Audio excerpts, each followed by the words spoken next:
that is, or? Yep, that's Sue Cleary. Okay. Okay, and a second? Second. And escape. Okay. All in favor, say aye. Aye. Opposed? The motion is carried. Okay, the next item on the agenda is the finance report, and just before we go into that, from Diane's perspective, I just want to mention that both houses did include in their one-house budgets the $500,000 that we asked for to pay the salaries while we go dark, starting in June. So we are very excited about that. So that seems like it's on a good track. And please note at the bottom of your agenda the dates for the next meetings. Anna, is Anna there? Yep. Excuse me again. Hi, Anna. If hopefully OGS will be kind enough to let us use one of their conference rooms. Diane and I were just talking about that. Oh, okay. I know you have a big one in the council's office because I've been in that one. But And Mary, we were talking about, we might actually need to do it in P1 in our classroom down there because of connectivity issues with streaming, but Anne said she's happy to work with Although us. if we're talking about Okay. this, we can talk about it. okay, because I'm sure I can find another room if we can't have that. So Yeah, we'll do it. okay, great. Okay, go ahead, Diane, on the finance report. Awesome. Well, welcome everybody. Thank you for coming here. Thanks for joining us. Hi, Stacy. I think you're here. Yes, you're here. I'm here. Okay, Hello. good, awesome.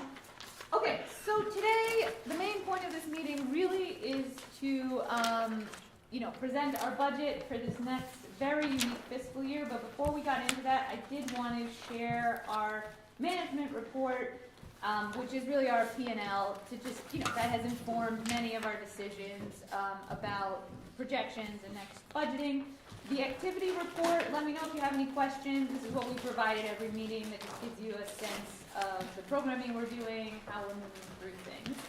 I don't think there's much to dig into there. If anybody has questions, let me know. Otherwise, I'm gonna move right along to our management report. Any questions? I do want to make sure that no one has a question about the activity report. Usually that does generate some interest. Yep.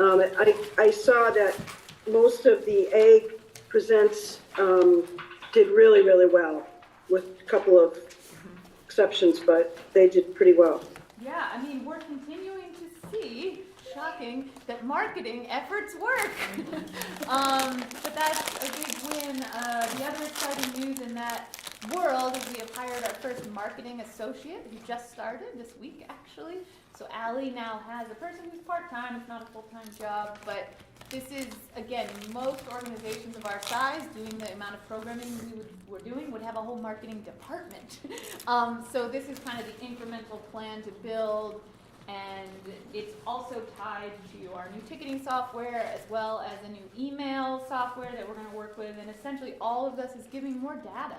So when someone buys a ticket, we know much more about them, and we're engaging with them in an intentional way, whereas now, honestly, we're driving pretty blind, and it's like, oh, great, I don't know, that seemed to work. Let's send them another email, and we need more data. The data's out there, and we need to utilize our software better, and all of this takes time and brain space, so we're building that. So that is, really exciting, and our rentals are going great. Having Emilio as the GM, kind of keeping the team running is also really working. And I think there's a lot of room for growth. So something that I haven't really seen is us marketing our own rentals. So when we reopen, we're going to have pictures of the inside of the egg on our website, and we're going to sell ourselves. Whereas right now, we're pretty passive. All of that rental business that you see, which is significant, just comes to us, which is incredible, and that's a fantastic starting place. But I do see a sense of intentionality and a lot of room for growth there. So there's some things to point out. But yeah, do let me know if you have other questions about the activity report. It's a helpful tool. Keep an eye. Anything else? Okay, so then let's move on to this management report. Caroline will do a screen share. So this is a massive document that that is a lot to take in. But overall, we're doing great. So some things to point out is the first column that you see here, February, is just the month of February. So this is a good example of our slowest months, our winter months, and summer months. So February is a great example of a slow month. You can see we projected we'd make $40,000 in ticket sales. We didn't make that much because we didn't have that many shows. If you flip to the next page where it says artist fees, we thought we'd be spending $30,000 in artist fees. We spent $10,000. So again, that direct correlation between what we spend on artist fees and what we make in ticket sales ties to all of our other revenue. And February being a slow month is also a good example of why it's great when we're carrying a surplus to get us through a slow month. And it's all okay, you know, and so that's what that first column is. The fiscal year to date is really the story of like, how are we doing? You know, we are officially in our last month of this fiscal year. The next time we all see each other will be in May, and we'll have, you know, a fiscal year analysis of how did we do. We're doing fantastic. I will say, that Yep. just on the ticket sales versus artist fees, we're making $165,273 in profit just on egg shows.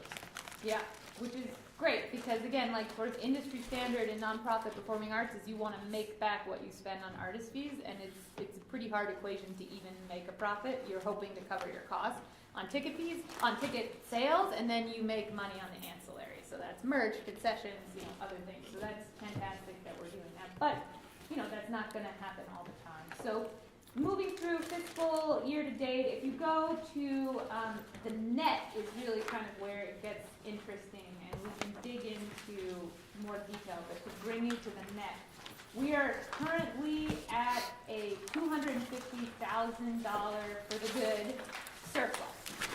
We thought at this point in the fiscal year we would be 26,691 in the red, so we have a 277,412 difference. So that means, you know, we're doing amazing. What Jenny and I are now planning on is, okay, when we close out the year with what we're projecting to be a significant surplus, you know, what does that mean for us? Which is all good things. It's a great year to be going into a surplus. You will see with the fiscal budget that I am presenting for our next fiscal year, it's a year of unknowns. We're dark for, you know, 6 months, we think. We're planning on 8 months. It's construction.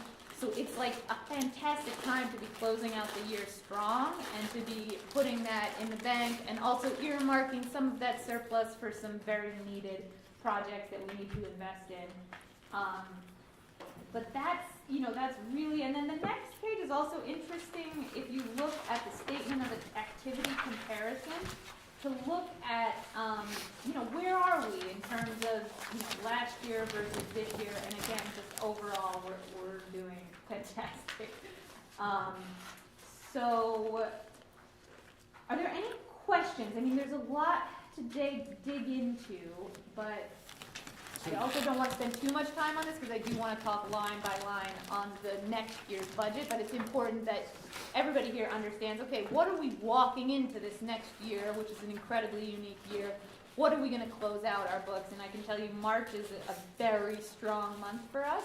We have, I think, 10 Egg Presents shows. A lot of them are already sold out. So whereas February, it's like, ooh, you know, sad month, we didn't do a lot. March is going to be a very different month, so I anticipate our surplus going up even more so that we close out the year. And Jenny and I have projections that are basically telling that story. So Diane, I have a question. Please, yes. You know, given that, I mean, yes, a $250,000 surplus is great, Yeah. but it's sort of like when you get a really big refund from the IRS, you're kind of like, wait a minute, what did I do wrong during the year? What did you sort of learn from this? This was your first full budget. Yes, right. And so what do you think the dynamic was that you either weren't expecting, or, you know, was it just what kind of fluke, what sort of led, do you think, to the major change in the actuals versus the budget? That's a great question. The big learnings were our unearned revenue was a pretty untapped line, right? Our 75% of our net income comes from earned revenue. So we really didn't know. When I made this budget, I set our sights pretty low on foundation support, individual giving, you know, building this pipeline, and we're doing fantastic. Great. So that was one thing, and I genuinely didn't know, right? Like when we started, I had to hire a development consultant to be like, can we apply for grants? I don't know why we haven't. Turns out we 100% can, and we're getting a lot of them. So that was a big learning. The other thing you'll see, there's a massive increase in handling charges. So that's an example of a slight increase in our ticket fees. We're making a lot more. So we used to charge $3, we're now charging $4.50. These are, again, like industry standard ancillary revenue. We didn't get a single call. Like, it went really smooth. We learned a lot, right, of these small incremental changes. The other, we made a lot of savings in artist hospitality costs, actually, which is on line, under the expenses. If you go into hospitality and travel, you'll see we're way under, and that's an example of a slight change to the way I made artist offers. In the past, we would say, we're gonna cover artist hotels. Now I say, we're gonna cover 5 rooms for Christine for one night. And that savings alone was very significant, and we tightened the belt across the board. You know, Jenny and I every day, and Emilio are uncovering things that are like, wait, what? We have 16 unused telephone lines that we're paying for? Let's cancel those telephone lines. So a lot of it is that, which are small changes that have a large impact. Yeah, Rosie. Can you just clarify, you said 5 rooms versus, and it may not be literal, but what was the before compensation or? Good question. Yeah, on an artist offer, like what I'm talking about. So in the past, artist offers would just be open-ended. So when we would book, let's say we're booking Christine and her band, your artist offer would be, we're gonna pay you $5,000 and cover hotels. But so then when Christine calls me up and is like, great, I'm coming, I need 15 rooms for 3 nights. We would pay for that? We would pay for that. And I don't have anything to back up saying no, because if you don't designate on the offer exactly what you're paying for, then when the artist shows up, you're like, oh, okay, I guess those are your needs. And in writing, I said I would cover your hotels. And so it's sort of a small shift in language and specificity, but it was, and I actually also, so to John's point of like, what have you learned? I wasn't sure what the savings would be like. That was it was a hard thing to project. And I'm so happy to see that, and Keegan's doing an amazing job of like, right after this meeting, if there's leftover things, we're gonna save them. And then we're gonna reuse them in the next green room if nobody's touched those potato chips, you know? And so like little things like that where we were throwing stuff out, just, you know, and it's part of the big picture, which is we need to raise the money to hire the people to do the thing, and building out a team and building out a structure where your executive director is not literally doing everything is allowing things to be done more efficiently, and we're finding savings everywhere, honestly. It's like, big picture, yeah, Jen? To highlight that, we only had like 6% more rentals, but we're making 15% more in the service rental services that we're providing, and we're not having any more employees, part-time workers doing it. Yep, So- I'm glad you pointed that out. So another thing that Emilio and I uncovered is for many, many years, we didn't charge for front of house labor. So when someone would come in and rent, we would eat the cost of all the elevator operators and our house managers. We would only charge for back of house production labor. And so that was crazy. So when every single rental invoice that Emilio generates, we continue, me, Jenny, and Emilio send each other emails. They're like, oh my God, I can't believe we would just eat. It's $1,000 on almost every rental that we just weren't charging. And again, that's a decision, you know, and like no shame on anyone's decision, but it is a choice to say, no, to rent the egg, it now costs a rental fee, plus you cover all our labor costs, not some of them. Right. And So I will tell you, it may price out some of our renters at some point, but we're already seeing the benefits so far outweigh, and we need to shift some of those dynamics. But And I think Stacy has a I question. just want to ask a question. please, Do we get writers from the Yes. artists? always. And Yep. so, don't the writers have all of this detail in it in terms of hotels and equipment and setup Yep. and all of that? Yep, but what I'm talking about, so even before we get the rider, there's an offer where I'm like, I'm gonna pay the artist this much money and cover this. And then their rider, I'll cross it out. If their rider's like, I need 20 hotels, and I'm like, nope, you accepted the terms of my offer, which said 5 hotel rooms. And it always works, and they're like, okay, great. And the riders, they ask for it, but, you know, we kind of find things around. Okay, so you get them at separate times. Okay, so that's interesting. Yeah, So the offer goes, and then you get the contract and the writer. exactly. Okay, Yeah, all and, right. and it really helps to have that offer letter spell out our deal terms, because like you said, anybody who looks at riders, you know, they can vary widely. It's like they want crazy things. And there's no way to anticipate every single need, but the basic deal points, which is artist fees, hotels, ground transportation, even like, a hot meal. Oftentimes we have artists come in and be like, great, I want breakfast, lunch, and dinner. And I'm like, nope, we're providing dinner. Or you just give a buyout amount, Yep. X amount of dollars, and that's it. Right, Yeah. exactly. But we didn't have the sort of backup to be able to even do that. And so by the time the team was advancing the show, we had to say yes to their entire rider.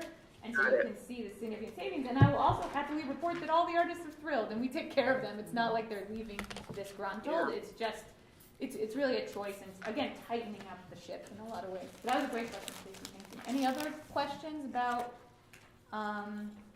management report? Yeah, and I mean, this surplus planning, I don't have full clarity on what that's gonna look like, but I did wanna say out loud that we are anticipating a surplus.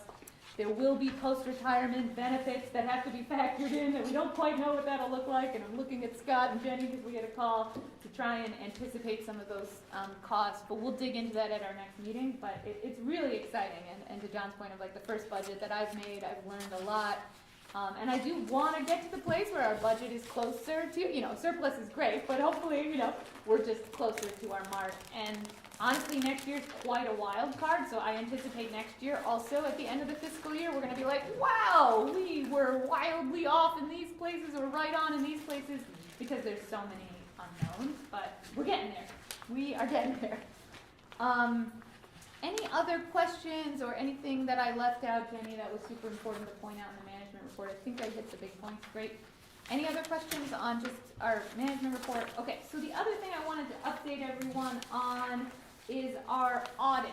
So we have worked with the same audit firm for 5 years. We did a full RFP. We got 3 proposals. We sent it to 13 firms.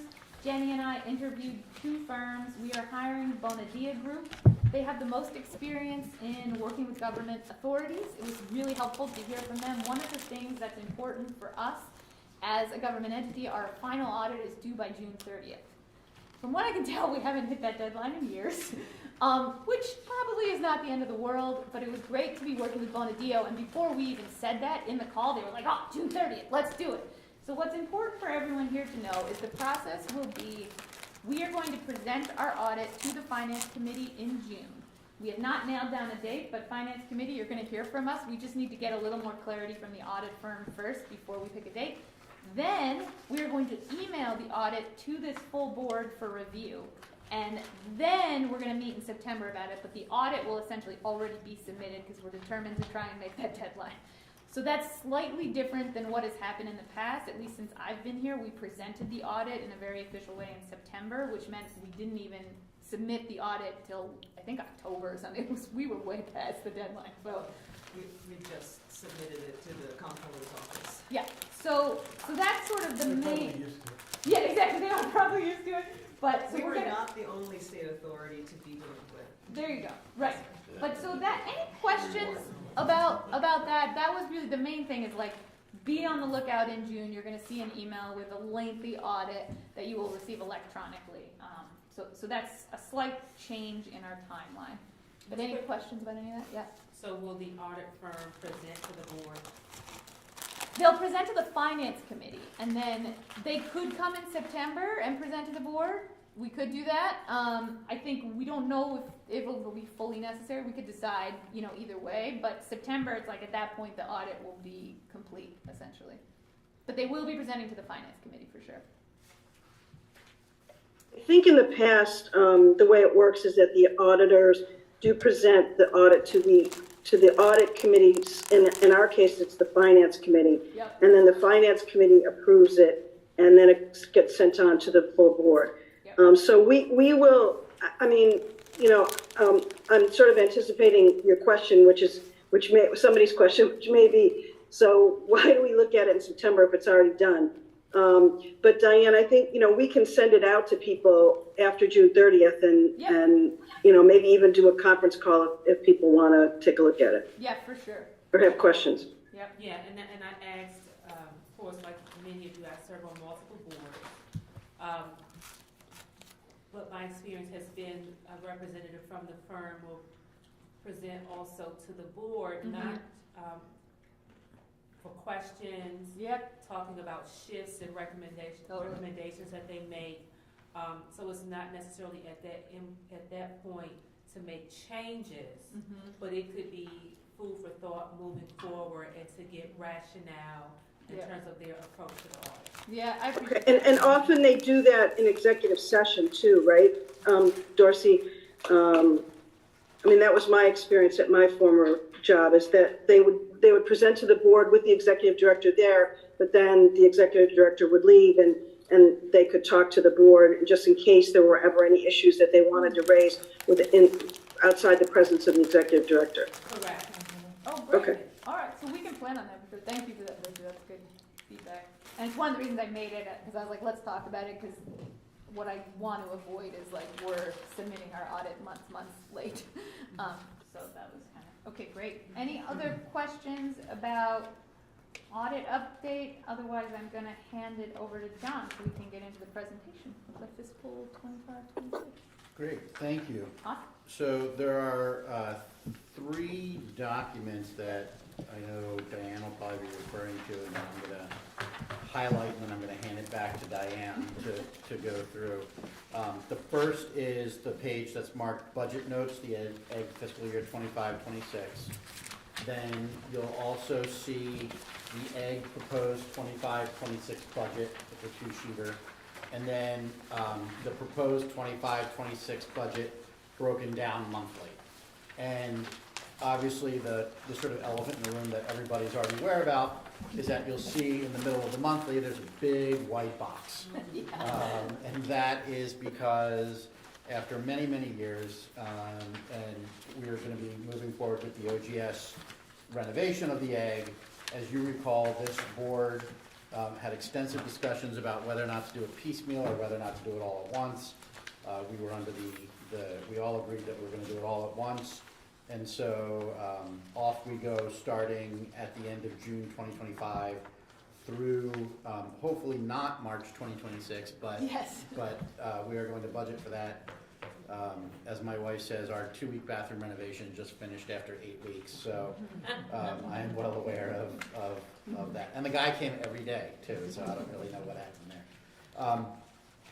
A couple things about this budget. Obviously, it does have a big hole in the middle that is being filled by the state, so we're appreciative of that.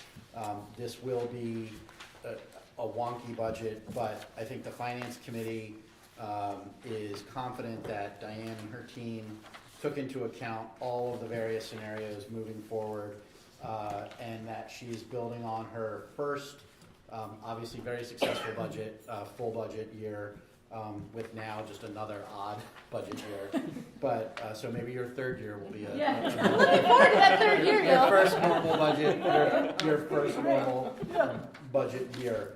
But you'll see that as we walk through the budget, that it anticipates only 4 months of active programming, but even in that 4-month period, that 16 Egg presents, and it'll hopefully be as successful as this year has been. So with that being said, Diane, I'm going to turn it over to you to walk through kind of the highlights that you feel that we need to know, and of course, happy to answer any questions. But I will let you know that the Finance Committee unanimously approved this budget in their meeting in February. Great, thank you so much, John. I mean, you did a lot of setup for me. It's a unique year. There will be no programming for 6 to 8 months. So how we're approaching this is a little bit of a nuance that I did want to share. I've shared it with the team. So we may be open January 1st. That would be amazing. We are desperately hoping that we host the State of the State again. That was like a huge win. We're hearing from the AG's office. She wants to rent the Egg. It was a very powerful moment for the Egg, having all of those folks in our space. So that would be fantastic. But how we are approaching it is, if we are open in January and February, we'll take rentals, but we are not going to make artist offers until March. And that is because our risk is really about paying artists. So I can't go to an artist and say, hey, I'm gonna pay you 50 grand, you should come play in January maybe. Right? That doesn't work. So March felt like a risk that we were willing to take, but what that means is in January and February, we may have some income and we may have some costs if we are able to start rentals. But what we're not dependent on is that income. So that's kind of a little bit of framing and important to just point out. Again, like I said earlier, 75% of our budget comes from earned income, so it was pretty scary when we started this process, and it was like, oh my God, what happens? So right now, we thank you, Scott and Mary and the whole board for the support on being able to advocate for ourselves and get that one-time appropriation of an additional $500,000 to cover our operating costs while we're dark. So that's kind of a key part of it. Our programming plan is based on only 4 months of active programming, which is kind of wild to think about. We guesstimate 16 Egg Presents, 42 rentals. We're in good shape in both places, I'm happy to say, in terms of confirmations. And again, we're kind of cramming in a lot of action in what we're calling the last hurrah programming for May and June before we go dark, which is part of this fiscal year, so you'll see that reflected, and I'll talk through these things line by line in a little more detail. Some big investments that have a 5-year lifespan that we've also talked about in here, but wanted to point out, when you're looking at the budget, are under depreciation and miscellaneous. So the big 3 projects are a rebrand, a new website, and strategic planning. I am happy to report that we are actively searching for those firms now. We have RFPs out. It has been incredible, the response that we've gotten. Everybody wants to work with us, which is really, really exciting. I think the idea for some of these agencies to be able to work with an organization like us who has like so much potential, but it's so clear that our visual identity hasn't been touched in 20 years, is a really exciting prospect for creatives across the industry, and I know for me too. So it's a very energizing, exciting moment. And again, the plan here and how it will work in terms of financial support is we secured this Market New York grant, but we actually have to spend the full $300,000 and then we get reimbursed for $150 of that, which is great. But Jenny's job will be busy trying to reconcile all of that. We've brought on a development manager who will also help administrate, because these sort of large New York State grants are administratively heavy. So you have to spend some money to get the money is basically what it means, because it eats a lot of hours to do it. But that's exciting, and that's a new line, and the reason why the full amount is not hitting the budget, when you look at that number at the end, it's like, oh, why isn't it 150, is because we've spread that out over a 5-year life. The appropriation, also some important things to note there. Our annual baseline funding, which when I took over in September of 2023, we had this huge win of getting it up from 220 to 500. I am thrilled to report that we have stayed steady at that number. So $500,000 is now our new baseline annual appropriation. Again, huge win, and allows us to do the work we need to do, which honestly, our biggest expense in the future, and what I see is important for the Egg, is continuing to grow our full-time staff. That's like the best investment we can do and see all the rate of return in so many ways. So that's exciting, and then we stayed steady with our NISCA annual funding at $100,000, and we have this one-time operating expense during the capital project. Cash on hand, I don't know if there's much there to report, but we included that information there on your notes. But any questions there? And then I would like to just talk through this in a little more detail. I'm looking at the time, Mary. I think we have enough time to go into it a little more. I just have one question. Please, yeah. Your statement about not booking any Egg Presents for January and February. Yeah. If the construction plan went according to plan, would there be a point potentially in fall where you would have the confidence to book? And when do you think that would be? Would that It's a great question. I've thought a lot about it. When we reopen, that's going to be our moment. That's going to be the moment that all of Albany is talking about us. That's going to be our moment to spend money on a big name artist, similar to what we're doing with Dionne Warwick on June 20th. In order to book those artists, we need to be booking now. So my concern is that probably I could get somebody for the Squire, I could get somebody that sells 300 tickets maybe for the Heart, But I feel strongly that when we reopen, I want that program to be intentional. I want it to be buzzworthy. I want everybody to feel so proud of this space and like really go big. And in order to secure those artists, you need to be booking them, 6 months to a year out. So even if I knew in the fall, my concern would be the level of artists that I'd be able, they're already booked out. That being said, I'm happy to be nimble, and like if something great falls on our lap and we can switch and we have enough bandwidth, I will 100% do that, and we'll run the numbers and make sure we can afford it. But my gut tells me that our efforts are better spent on building out a really powerful March, and if we squeeze in a few little things, soft opening style, great. But it's a great question, and it's one I have certainly grappled with. So, And Diane, remind me, what happens if we schedule someone in March and then the project's not done? good question. So thank you, Steve. At one of our last, whatever committee meeting that was, he asked a good question of, can you take out an insurance policy to actually protect against something like that? I am in touch with Courtney from OGS, who is helping me figure out, now we're at this place, the insurance type that you mentioned is a real thing, and I'm trying to figure out if we need it or if OGS already has it as part of their insurance for the whole project. The initial response that I got from Courtney was that most likely it's part of the builder's insurance policy, but I don't actually know if that protects the egg, you know what I mean? That's the part I'm not quite sure. It might not, so. I know that we have extensive penalties baked Yes. into the contract for on-time execution, Which is but awesome. we should talk about that. Yeah, no, it's great, and I thank you, Mary, and everyone for bringing that up. To be very clear, the main risk and the exposure that we will need to face in March is, again, Christine, I keep booking your great band, but let's say we're booking Christine's band, we're gonna pay her $50,000.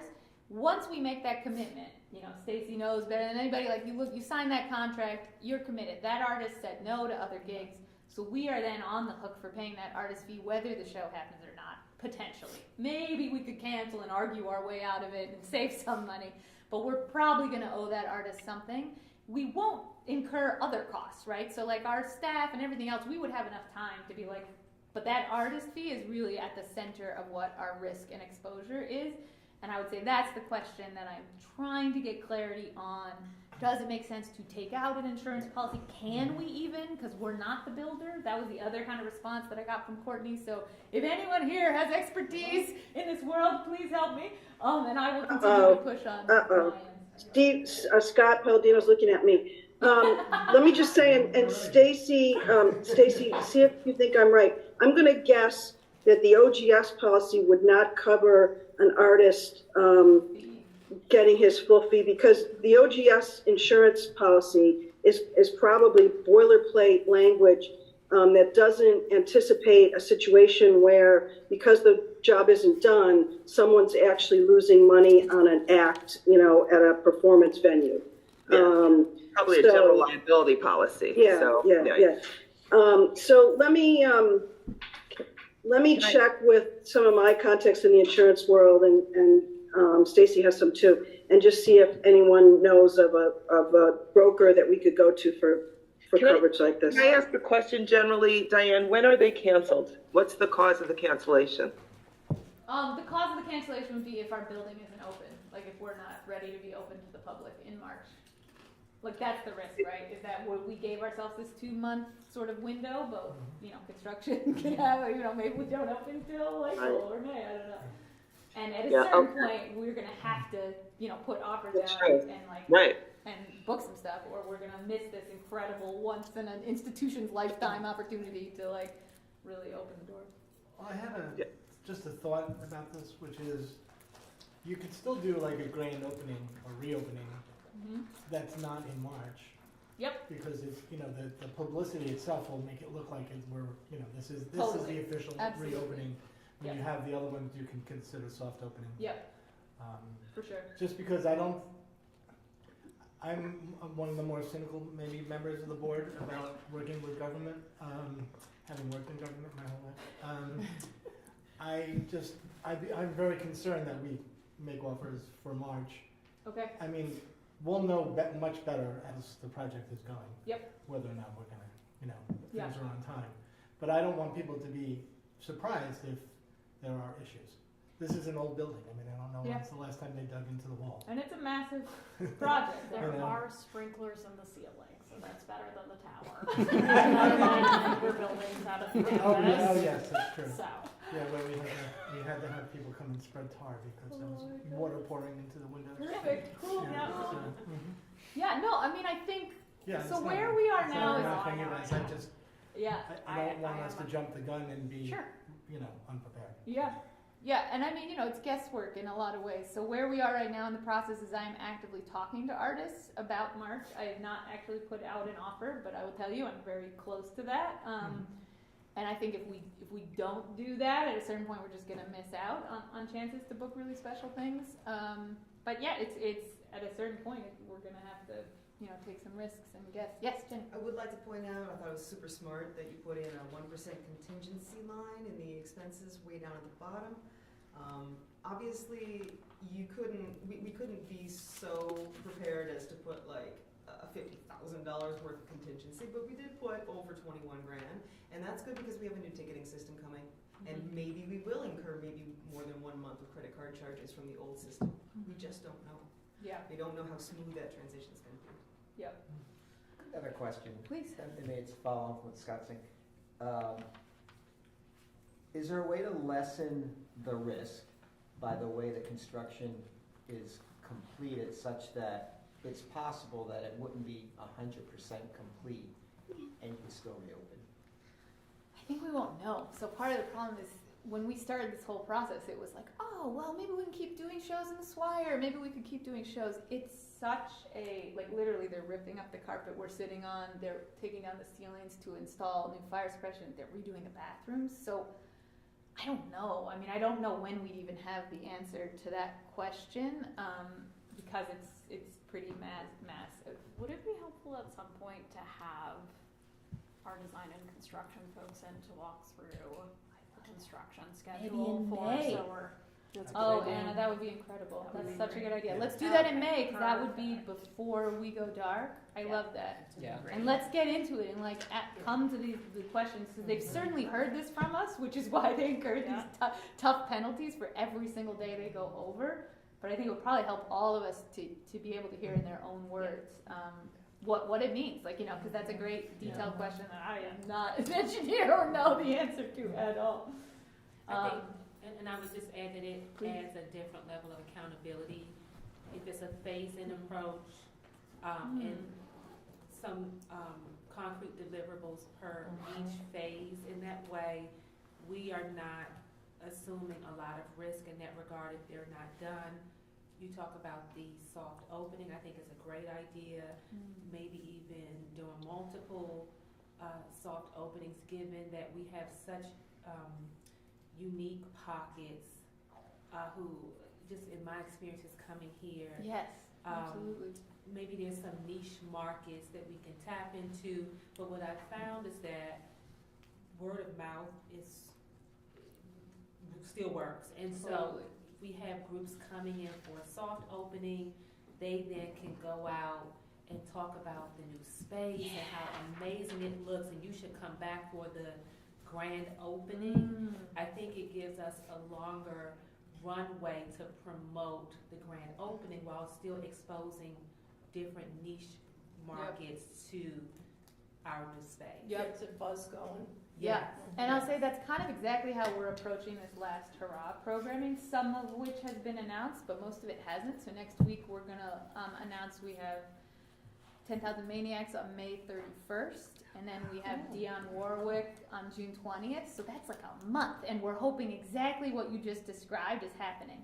And the other plan is to hopefully hand out a little piece of the carpet that you're sitting on. We have this extra carpet, so like at Dionne Warwick, you can go home with a piece of the old egg and like really build this connection to this place that people feel very connected. People will have feelings about a new carpet. People are, some people are gonna hate it. Like it's very tangible. So I'm hoping to employ the same thought process of like, okay, word of mouth, let's build with various touch points, you know, is great. This Thank is you. all important, I'm sorry. Oh, go ahead. I just wanna get back to, Yes. we still have a budget We sure to do. approve and Yep. before Yeah, we let me talk through it line by to line. the next executive, it Thank might be better you. for the executive Yes, director. and then if you look at the time, okay, so ticket revenue, you can see that number is at 341. So really what's helpful is looking at this detailed, but it is also helpful to look at the comparisons document, and you can see, you know, we're projecting this year $833,000 in ticket revenue. So we are projecting a much lower number because we are only doing 4 months of programming. Same with rental income, right? That is significantly down. Contracted and rental services, again, that number is significantly down. That's directly tied to how many shows we're doing.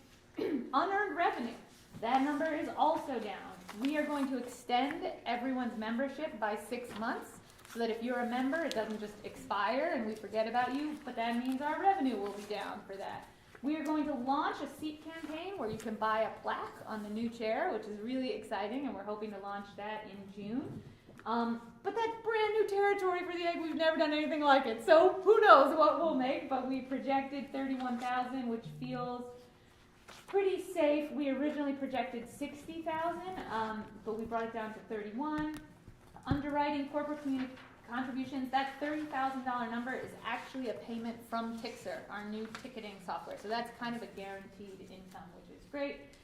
Miscellaneous contribution and then grant and foundation income are all, the grant and foundation line does include NISCA. Yep. Yeah, and so that, the additional income is really what we're trying to raise from various foundations. Again, a lot of grants are tied to programming, and so with a shortened season, we're assuming it's gonna be harder to get more grants. So all of these numbers are lower. Interest number is there. We are continuing to look into how can we invest our money. We have a significantly large amount of money that sits in our account, in our box office account, and so thank you, Mary, and the Finance Committee for helping me and Jenny figure out, can we be a little more aggressive with our investing and still be very fiscally responsible. So I wouldn't be surprised if our guesstimations on our income for interest actually is much higher at the end of, if we can figure out how to move our money to another investment option.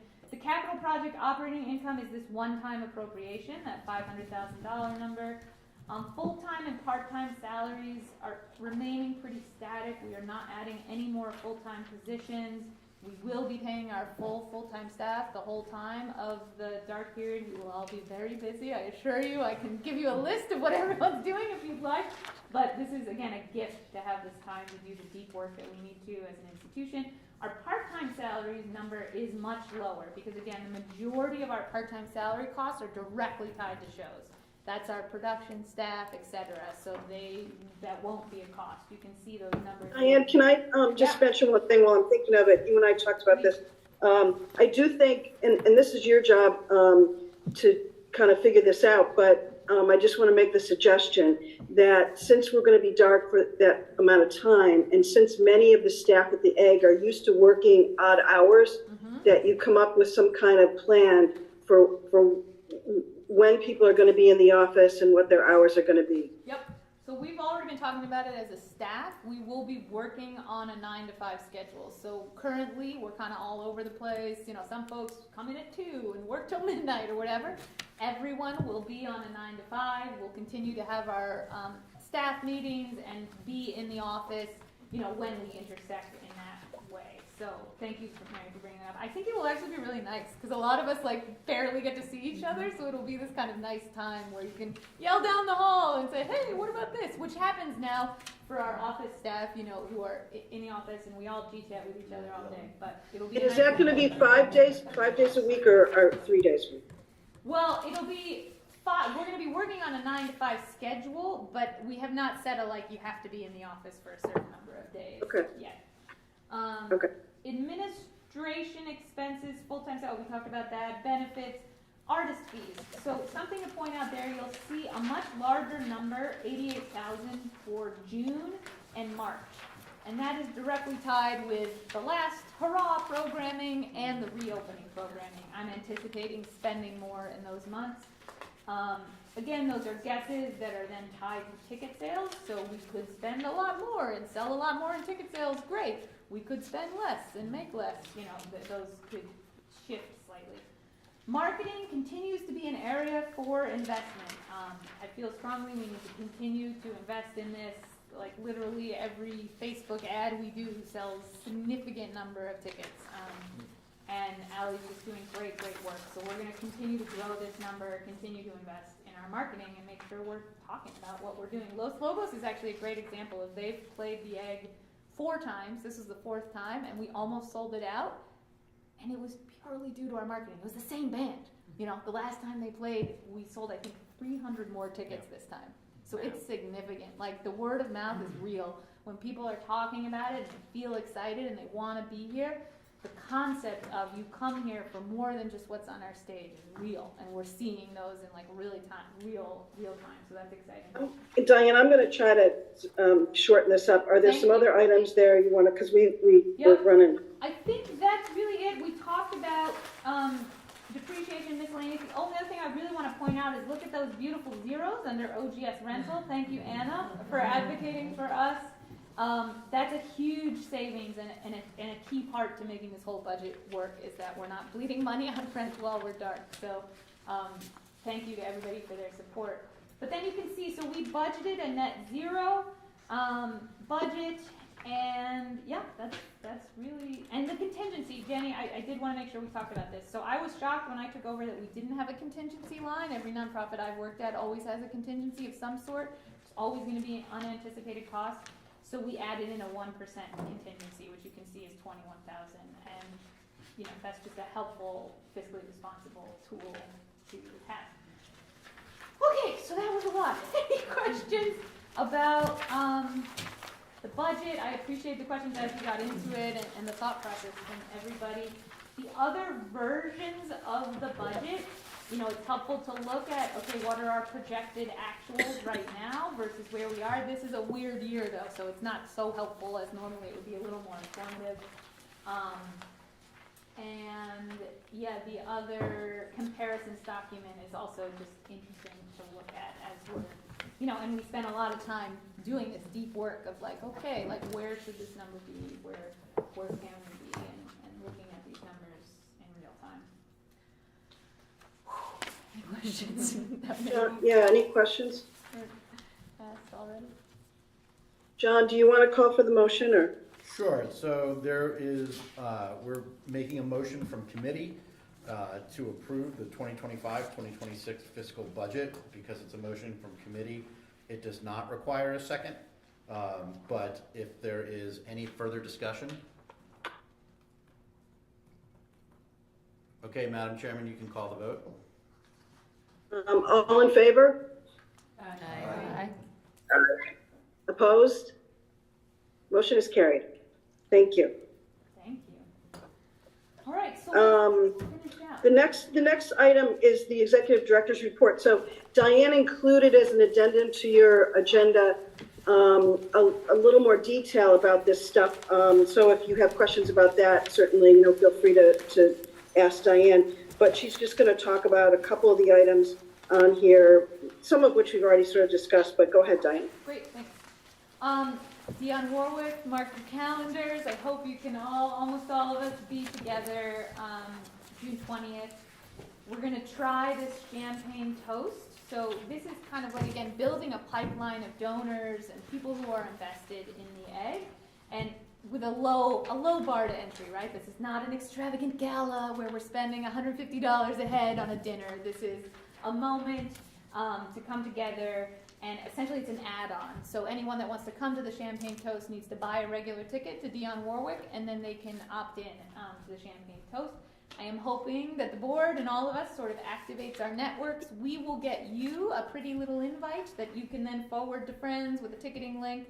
So don't worry, that will all come. We are going to announce this show On March 18th, I believe is our target announcement date. I don't have the calendar right in front, but so it's not fully announced yet, but I wanted to thank the board. Thank you for responding so enthusiastically.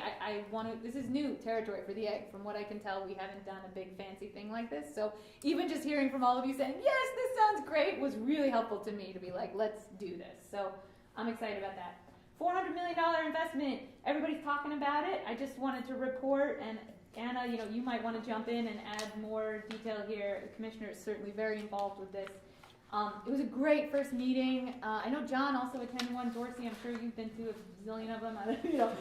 Everybody's talking about it. It was very interesting to me to hear that $200 million were earmarked for the area within 1 mile of Empire State Plaza, which was really exciting to just hear that specificity, because you can hear these numbers and it's like, what does that mean? But it's an exciting moment. We'll see. Anna, I don't know if there's anything else there. I just wanted the board to be aware and know that we're kind of keeping our eye on it and want to be partners. Yep, so I think this is primarily an ESD-led project, which is very exciting. We are just physically in Albany and obviously have a large footprint, so Okay. we are getting the message out. So they are scheduled to begin a consultant engagement to pull together a plan for downtown Albany, so it should be a pretty holistic community engagement process. We are working on pulling together a project page with them for feedback that we've heard, but it's really exciting. Awesome. And that's Yeah. Heidi, right? I think she was at I don't remember the name. I think it was Heidi, but cool. Yep. Someone from ESD. Cool. Ticketing update. I know we've talked a lot about Tixer. It's happening. We are going to launch our first show, I think tomorrow, on Tixer. What I want you all to be aware of are those fees. So if your friends call you and say, what are they doing at the egg? Raising the fees, blah, blah, blah, blah, blah. We did extensive research. We are still way below market value. The average ticketing fee tends to be 25 to 30%. We will be launching with a 12% fee. Plus a 3% credit card fee, and then $2 we owe Tixer for everything. So it works out. You can see how the math works on two kind of average ticket prices, but I wanted complete transparency with the board. You may get questions. I find ticketing is such a hot there's a lot of feelings about ticketing. We're really excited about it. It's going to up our game significantly. I think we will see a revenue uptick, but we are committed to not, gouging people and also not leaving money on the table. So we're learning. This is new territory for us to do a percentage. In the past, we've been a flat fee. So that's really all I wanted to point out there. Very excited to announce Albany Public Library partnership. We are going to be part of their Museum Pass program, which means you can literally go to the library and check out a pass that results in 2 free tickets to any Egg Presents show. So this is a big deal, and this is, with an intentional outreach to folks who maybe aren't coming to our shows regularly, and a chance to just get them in the door, right? And that word of mouth magic hopefully happens of like, wow, I had such a great experience, and the Albany Public Library is really excited about it. So that will be launching soon. How many libraries are included in the Albany system? A lot, but this one I think is going to be specifically targeted to the downtown library. Yeah, this one is going to be operating primarily out of the downtown branch, but we've been talking with the library, and they're hoping that if everything goes well, that we can start to expand it. Yeah. Yeah. So it's And when pretty you say downtown, we mean Washington Ave. Washington Ave, yep, Washington Ave, correct. Yep. Are you thinking of expanding it maybe into the educational sector as well, like high schools? Yes, I mean, I think there's so much room for, and it brings me back to like what I really need is the funding to hire a director of education, right? Because there's so much growth potential for what we're doing. This is a in terms wonderful of concept. education. Yeah, So it's great. this is like, again, that incremental, like we have the bandwidth to do this, and let's learn and see what happens. Wonderful. Strategic planning, rebranding, I talked about some of that. This SEAT campaign, I really do want that on the radar of the board. I think that, I'll be sort of leaning on all of you of like, okay, tell your friends, are you interested? It's going to be a really special moment to literally put whatever you want, a plaque on an armrest on these new beautiful theater seats. And I would love, whoever's really excited about that or has strong opinions about how much we should charge, please email me and I will happily, we could even form a subcommittee. I'm not sure. I'm working closely with our development manager. We have a draft. Probably it's going to start at $500. Will be the lowest price and then it'll go up from there. We're trying to figure out, how long does the plaque last? Is it 5 years? Is it 25 years? Is it a lifetime? There's a lot of questions and we want to make sure the impact is deep, but also like manageable from a staff perspective, that we don't set ourselves up for promising too much. So that was a lot. Any questions? Yeah, any questions on anything, actually? Yeah. Any new business or nothing? Okay. So the next thing is executive session, so I need a motion from the board for us to go into executive session. All in favor? Oh, sorry, first of all, someone move that. So moved. So moved, and a second, please? Sure, I'll second. All in favor? Opposed? Okay, we'll go into executive session. Real quick, Diane, is there gonna be a pre-sale for Dion Warwick for like members? There will be. Yeah, 'cause I think The staff can all leave except for